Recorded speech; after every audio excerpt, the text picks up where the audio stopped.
नमस्कार, मी पल्लवी. माझ्या चॅनलवरती तुमचे मनपूर्वक स्वागत करते. माझ्या बाळाला 7 महिने कंप्लीट होत आलेले आहेत आणि बाळासाठी खाऊ बनवायला चालू केलेलं आहे. म्हणजे तिला थोडं थोडं आता जेवण देत आहे.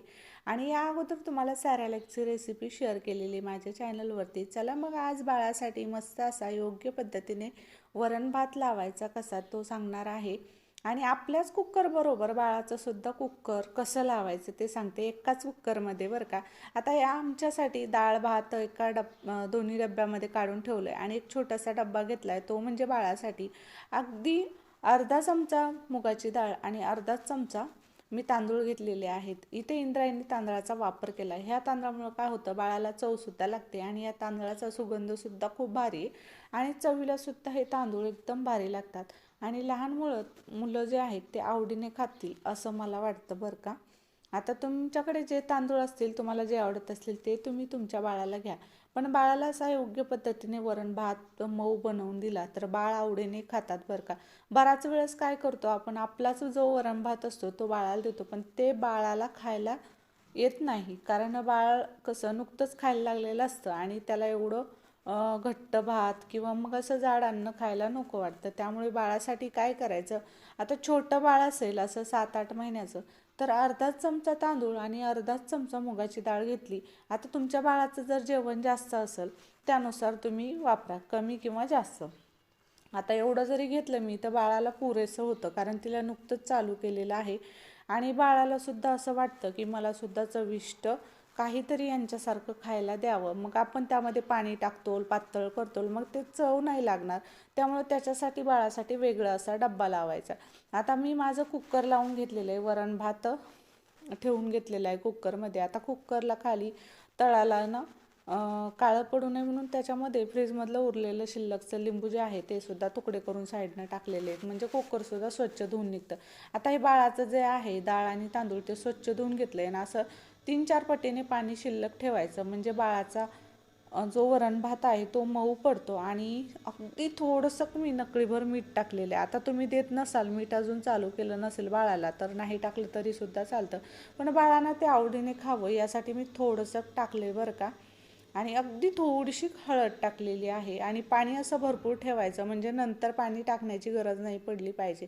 आता तुम्हाला तर माहिती आहे, जे आपण अन्न शिजवतो, भाजी शिजवतो, त्यात जेवढं पाणी असतं तेवढ्याच भाजीने ती छान होते. नंतर कमी जास्त झालं तर आपण नंतर पाणी टाकल्यावर चव लागत नाही. तसंच बाळासाठी सुद्धा मला वाटतं, म्हणून मी एक्स्ट्राचं पाणी टाकून दिलेलं आहे की नंतर गरज नाही पडावी. आता 1-2 वेळेस लावलं की आपल्याला पाण्याचा अंदाज येतो की किती टाकायचं. मग असा डब्बा ठेवून द्यायचा आणि कुकरचं झाकण लावायचं. आता तुम्हाला जर असं वाटत असेल की असा डब्बा नाही आहे, तर एक वाटी घ्या, वाटीवर प्लेट बसेल अशी पॅक तशी वाटी ठेवून द्या. कुकर बिलकुलही उतू जाणार नाही. आता एरवी माझं कुकर उतू जात नाही, कारण मी शिट्ट्या घेत नाही. अर्धा तास मी असंच कमी गॅसवर ठेवून देत असते, पण सध्या गॅस नाही आहे म्हणून मी शेगडीवरती ठेवलं होतं. हे बघा, आमचा वरण भात झालेला आहे, बाळाचं सुद्धा तयार झालेलं आहे.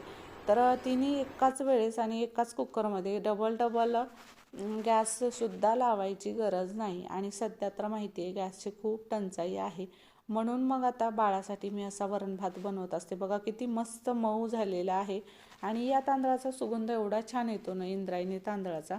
आणि चवीलासुद्धा ही लहान मुलांसाठी तांदूळ खूप चांगले असतात. तर हे बघा मस्त मऊ झालेलं आहे. आता याला थोडंसं जरी चमचानं मॅश करून घेतलं तर ते बाळाला खायला खूप असं स्मूथ तयार होतं. आणि एवढं बाळाला 2-3 चमचे पुरं होतं. आता स्टार्टिंगला जर देत असाल तर थोडं थोडंच द्यायचं. अगोदर काय करायचं, 6 महिन्याचं बाळ असेल तर त्याला काय करायचं, स्टार्टिंगला असंच वरण भात लावायचं आणि त्यावरती जे घट्ट पाणी येतं ते पाणी द्यायचं. याने सुद्धा बाळाला खूप बरं वाटतं. आणि नवीन नवीन तर मी पाणीच दिलं. आत्ता हे थोडंसं वरण भात चालू केलं आणि अगदी 2-3 थेंब गाईचं तूप टाकलेलं आहे बरं का. आता गाईचं तूप पण बाळाला देतात की नाही माहिती नाही, पण गाईचं आहे म्हणून द्यायले, नाहीतर मला माहितीसुद्धा नाही की देतात की नाही. तर हे बघा मस्त असं मऊ आणि स्मूथ असं वरण भात तयार झालेलं आहे. आणि पिल्लू तिकडं वाटच बघत होती की मम्मी मला कधी खाऊ घेऊन येईल खाण्यासाठी, तर ती खाते.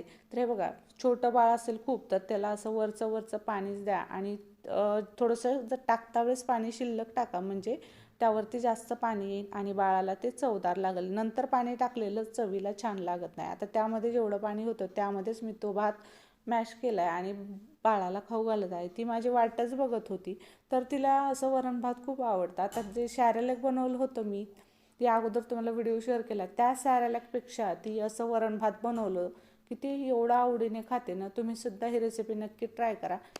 मग आजची ही बाळासाठी बनवलेली रेसिपी आवडल्यास नक्की व्हिडिओला लाईक करा. व्हिडिओ आवडल्यास जास्तीत जास्त शेअर करा आणि हो, सबस्क्राईब करायला विसरू नका. अशाच नवीन नवीन बाळासाठी बनवलेल्या रेसिपीज पाहिजे असतील तर नक्की सबस्क्राईब करा. बेलवरती प्रेस करा म्हणजे तुम्हाला अशाच नवीन नवीन रेसिपीच्या नोटिफिकेशन येत राहतील.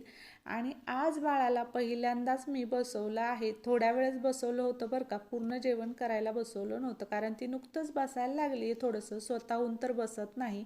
आणि बाळाला असं बसवल्यानंतर खाऊसुद्धा घालता येत नाही. नंतर मी मांडीवर घेऊन खाऊ घातलंय.